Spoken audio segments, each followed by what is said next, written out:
Let's take a deeper look at the MH17 disaster.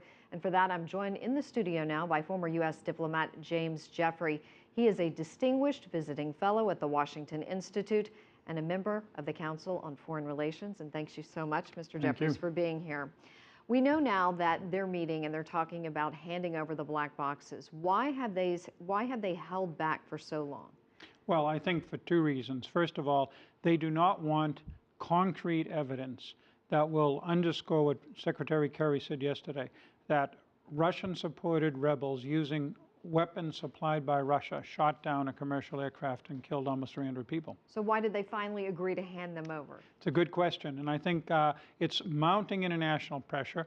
The sanctions by the U.S., the threat of greater sanctions by a now outraged Europe has finally forced the Russians to exert pressure. As President Obama said, they have extraordinary control over the rebels to take this step.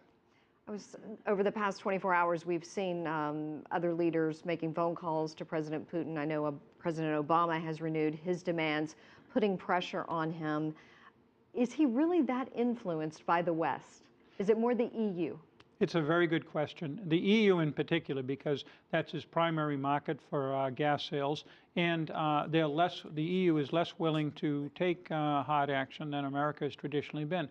But at the end of the day, Putin's Russia, just like every other country in the world, is tied to an international system. That system was outraged by what happened over the year of eastern Ukraine, and this adds up with everything that's happened since Crimea, and Putin realizes he's under tremendous pressure.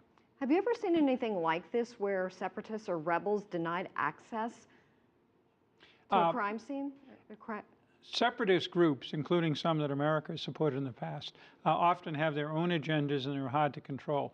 But this is not a rebellion such as we see perhaps in Syria or elsewhere. This is an organization that basically was called into existence by Putin in eastern Ukraine. And so these people are directly under Russian control. This is a quasi-Russian invasion of eastern Ukraine. Were you surprised, though, when the OSCE monitors showed up and said that they were denied access?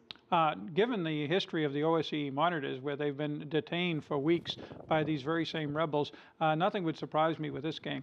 All righty. Thank you so much, James Jeffery, for coming into our studio for your insight. We really appreciate it.